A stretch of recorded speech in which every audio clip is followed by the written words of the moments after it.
Section 1. You will hear two students, Peter and Mary, discussing their new eating plan.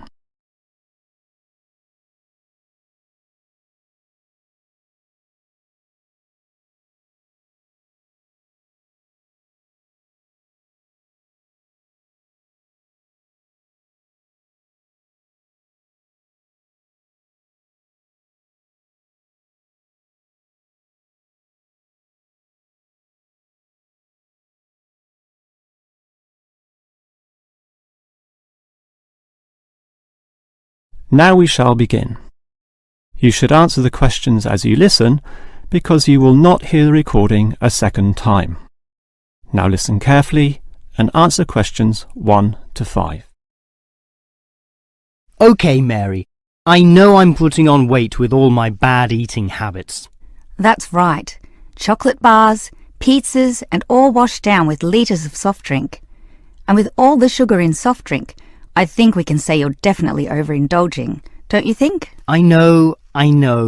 I intend to definitely stop drinking that from now on. And that's part of the sensible eating plan that we have agreed we need to formulate. One that we can both follow. That's right. Sensible and practical. Allowing us to indulge in some sweet foods on occasions. On rare occasions. And we're going to cut out all the pizzas and hamburgers. Well, not totally. I thought you said pizzas could be eaten once a week. You know how I like pizzas. No, I said once every 2 months. Once a week was ice cream, not pizza. Yeah, that's because you like ice cream. I prefer pizza. Peter, if you want to lose weight, you need to be disciplined in both what you eat and what you do, which brings us to the issue of exercise. That's right. So, jogging twice a week and hiking on Saturdays, right? No, hiking is Sundays, allowing Saturdays for the light walking exercise. I've investigated and discovered there are a lot of walking trails around this suburb, with many beautiful places if you just look around. So what's happening this Saturday? A walk around the city? That's later in the month. This Saturday we'll visit Pine Park. Hill Park is nicer, with great views too. Yes, but we have to travel too far to reach Hill Park, so I ruled that out, and I love the smell of pines. And what about the weekday meals? Salads every night, I suppose. No, it's important to vary the meals so that the food remains interesting and fun. The only common factor is the fruit juice, but otherwise we'll have a variety of healthy fare, from salads to fish to lean meat. I'd rather have meat every night, but you're the boss. If you want to lose weight, you'll have to accept this program, okay? Okay.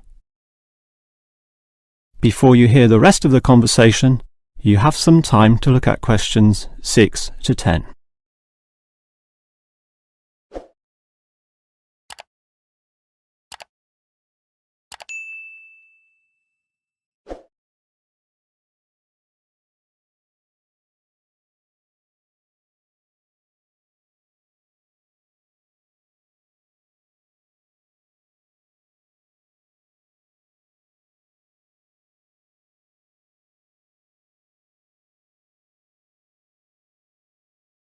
Now listen and answer questions 6 to 10. Now, Mary, you said we could have a little treat in our diet plan 3 times a week, specifically Tuesdays, Thursdays and Sundays. Yes, a very small treat, but something to reward us for all the discipline shown. Such rewards will motivate us to continue the diet. So on Tuesdays, what can I choose? You have a choice between a small serving of chocolate, ice cream or biscuits. OK, well, I'll go for the biscuits. I love those crunchy little things with my cup of tea. So do you, right? I do indeed, so I'll have them too, saving the ice cream for later. But I know how much you like ice cream, so why don't you save it for the end of the week? That will give you the motivation to keep going, and you can have chocolate midweek. That's a good idea, but I think the most important thing is for you and I to eat different things on those other 2 days. Well, if you think that way, I'll I'll eat the ice cream on Thursdays, not the chocolate, okay? Well, if you're having that, then I can't have ice cream. In order to be different, I'll have the chocolate. So we can compare our different snacks and maybe even share a little with each other. Exactly. And the variety and fun involved will take our minds of wanting more. Eating for fun. A good idea. And then you can have the chocolate on Sunday, right? But I like biscuits. Actually, I want biscuits again to have with my cup of tea. But you have the biscuits on Monday, remember? And we can't repeat. Oh, come on. This isn't fixed in concrete. I can have them again instead of chocolate. You might like variety, but I don't. I'm a creature of habit. Well, the whole point of this was to taste different snacks. But if you want the same thing, okay. I, for one, am sticking to the original plan, with ice cream to finish the week and not another dose of chocolate. That is the end of section 1. You now have half a minute to check your answers.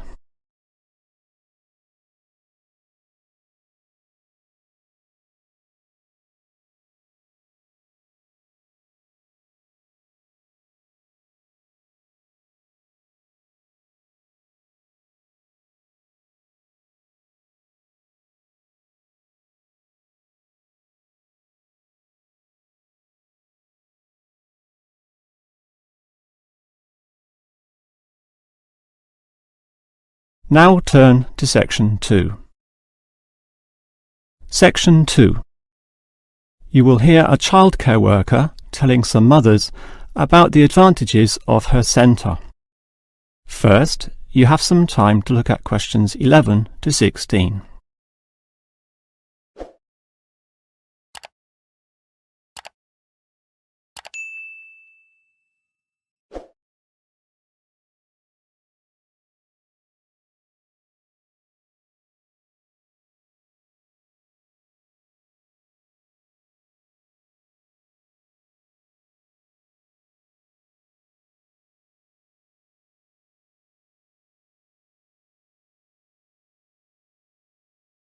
Now listen carefully and answer questions 11 to 16.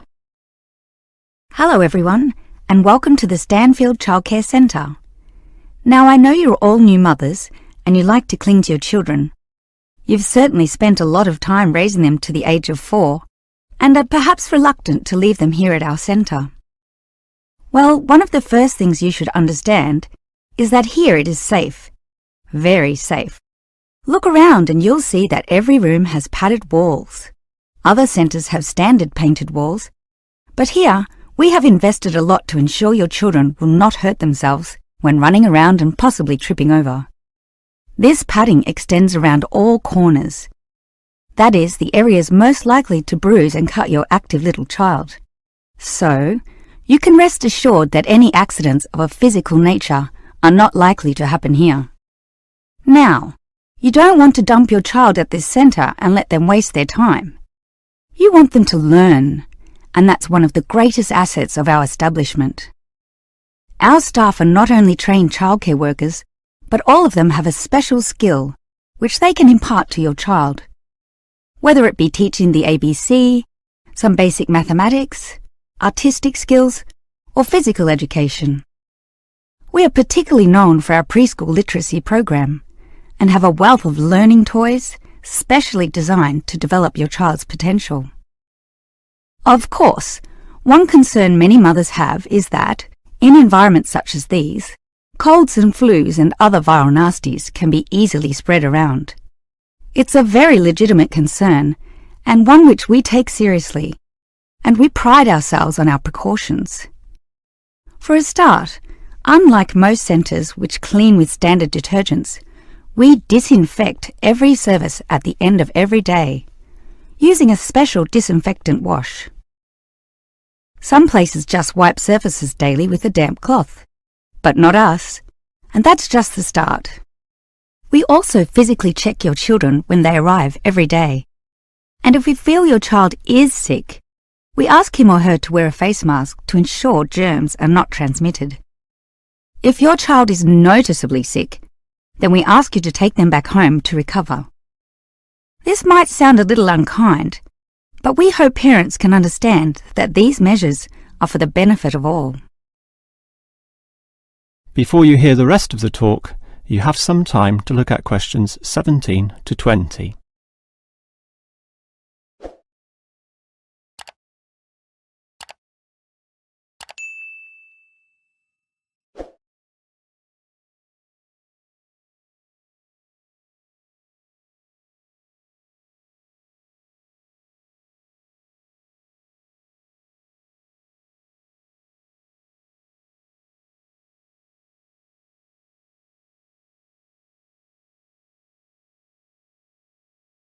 Now listen and answer questions 17 to 20.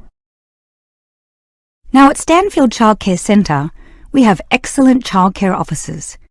And let me briefly introduce them. We have Susan, Andrea, Bella, Kathy, Lisa and Liz. They're all fully trained and come with some individual assets which make them even better.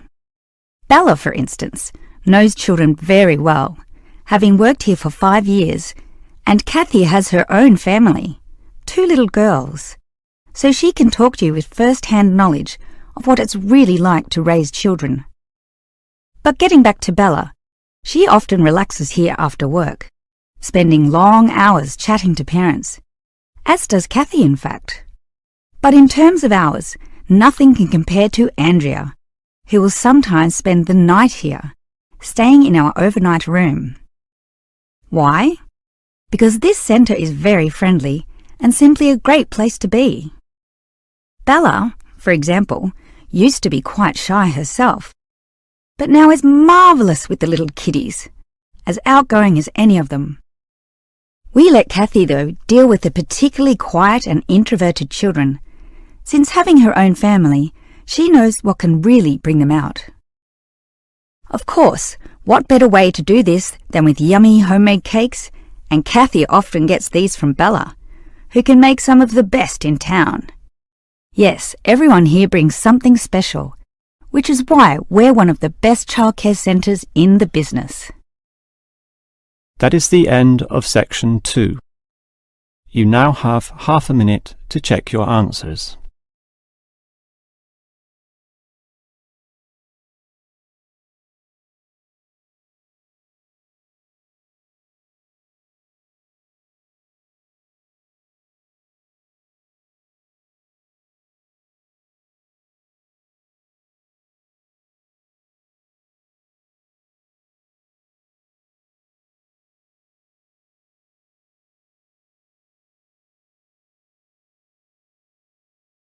Now turn to section 3. Section 3. You will hear a student, Eric, talking to his lecturer, Miss Harris, about essay writing. First, you have some time to look at questions 21 to 25.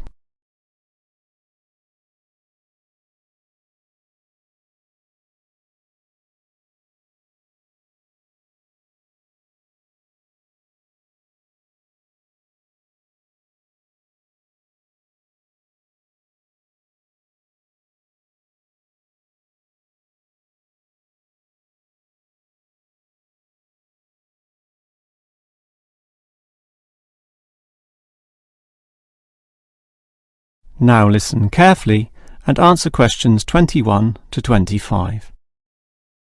Hi, Miss Harris. Here we are talking once again.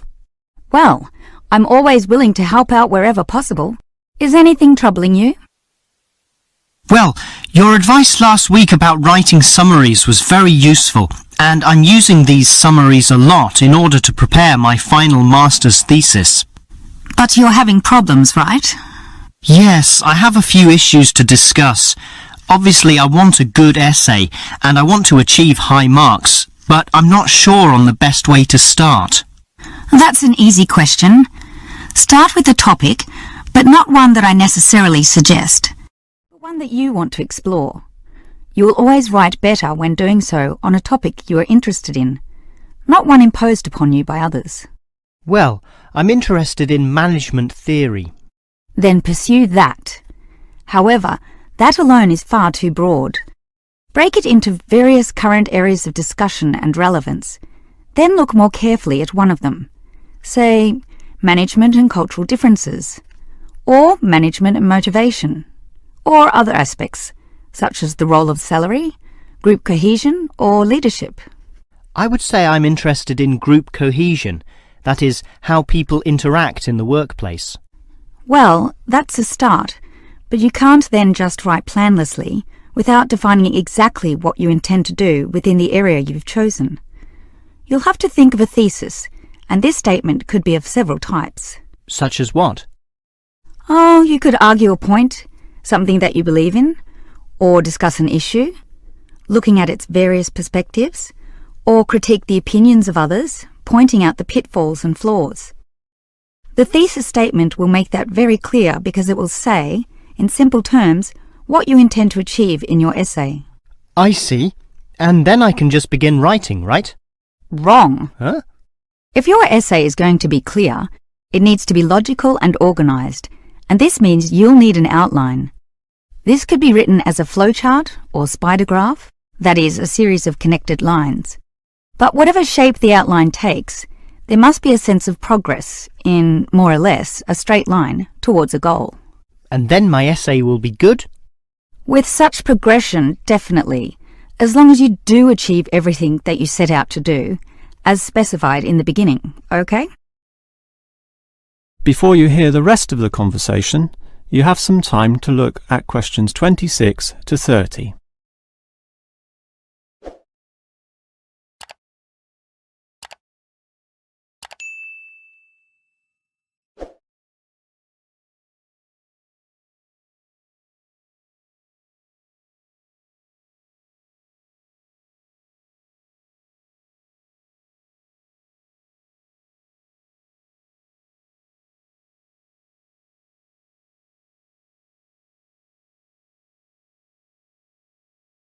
Now listen and answer questions 26 to 30. Well, Ms. Harris, your advice about essay writing all sounds very useful, solid and step by step, so I'll certainly follow that. But can you tell me in more general terms, what constitutes the best essay? Oh, there are many aspects to consider, but one of the most important is certainly original thinking. The best essays are written by people who think for themselves, and not just copy or imitate established views. I think I can do that. But remember, you can't just give a list of unsupported assertions. There needs to be support as well. A chain of logic linking each step in your argument. Right. Yet that alone is not enough. Your argument may be logically sound, but is it practically so? For that, you need examples from real life to illustrate your points or subpoints. I've got lots of examples from my course readings. I suppose I could use them. But remember, whenever you use an example or facts or figures that are not commonly known, you must give a reference. That's an academic necessity, without which your writing will automatically fail. So it's necessary to give these, right? Absolutely. And with that, your essay will be fine. But always ensure that you format it clearly. What do you mean? I mean the practical considerations, as written in the University Style Guide, such as leaving appropriate margins, using double spacing, Arial font, and so on. You see, your writing must look good as well as be good. I can certainly do that. And finally, related to the previous point, you need to respect the number of words required. Your individual lecturers will give you a word count figure, so follow what they say, making your essay neither too long nor too short. Perhaps 10% either way should be acceptable. 15% was common when I was younger, but it's a lot stricter now, and 20% would be pushing the boundaries just a little too far. I guess I can do all that. Thanks for your advice. That is the end of section 3. You now have half a minute to check your answers.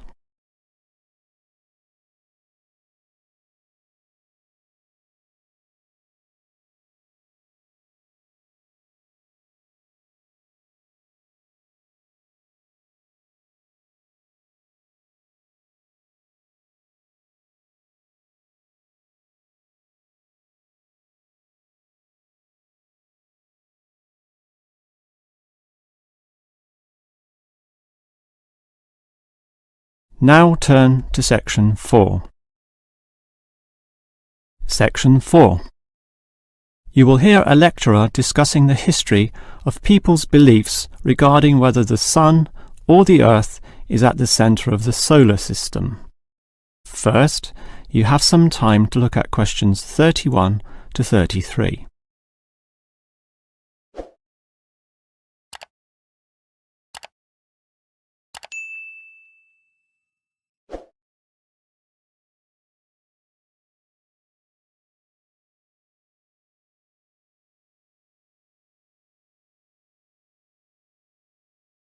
Now listen carefully and answer questions 31 to 33.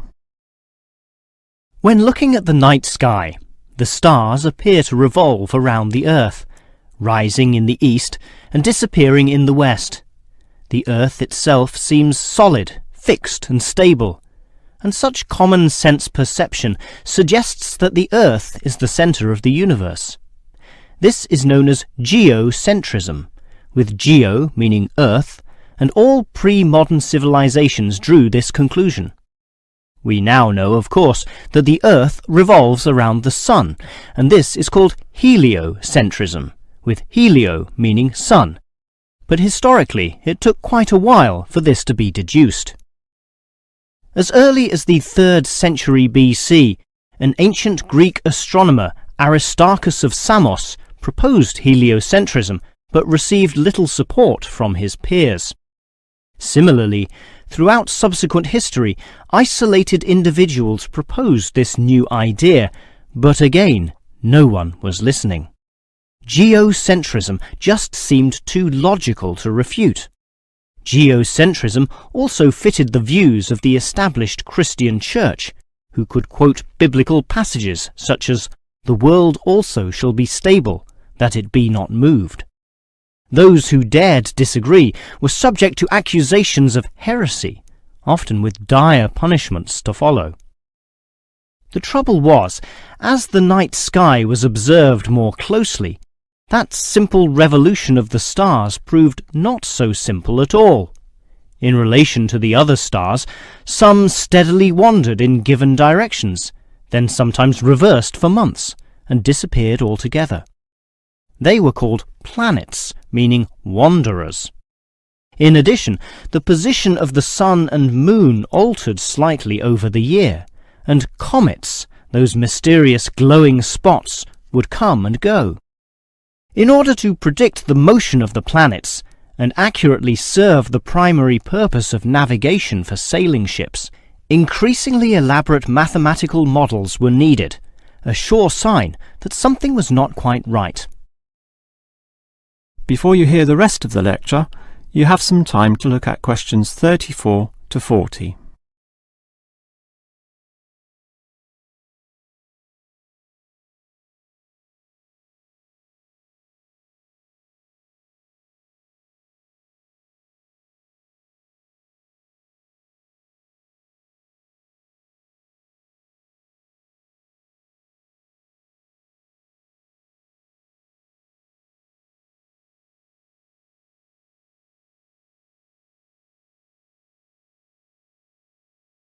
Now listen and answer questions 34 to 40. Heliocentrism, or the belief that the Sun is the centre of the solar system, still needed a mathematically sound description before it could be scientifically accepted. And it was a Polish astronomer, Nicholas Copernicus, who in 1543 first published this. This event is sometimes referred to as the Copernican Revolution. Copernicus himself certainly feared the consequences of his proof, knowing full well it might invoke the anger of the established church. Probably for this reason, he waited until the last year of his life, when he was sick and dying, to release his findings. In addition, the preface of the book, written by a respected member of the church, stated that the model was not necessarily correct. As a result of this, there was no revolution whatsoever. In fact, the book received scant attention in the subsequent decades, apart from a few irate clergymen who angrily dismissed the whole scheme as irrelevant. Yet the following generations of astronomers did not always fare so well. The Italian scientist Galileo got into trouble, as did a fellow Italian with the surname Bruno, Giordano Bruno, who was burnt at the stake. Yet ultimately nothing could slow the spread of heliocentrism across Europe.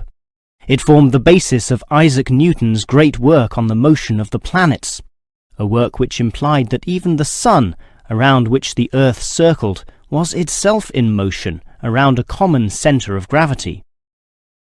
No discourse about heliocentrism could finish without mentioning that, somewhat unbelievably, there still exist those today who choose to believe that the Earth is the centre of the universe.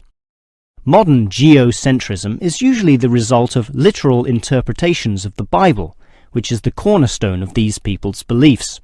They, therefore, also believe in creationism, that is, that a God created everything, and while we may smile at this, it is sobering to consider that surveys have revealed that up to 10% of British people, 12% of Europeans, 20% of the USA, and 25% of the Middle East still hold the belief that the sun revolves around the Earth. One can only wonder what Copernicus would have thought of this. That is the end of section 4. You now have half a minute to check your answers.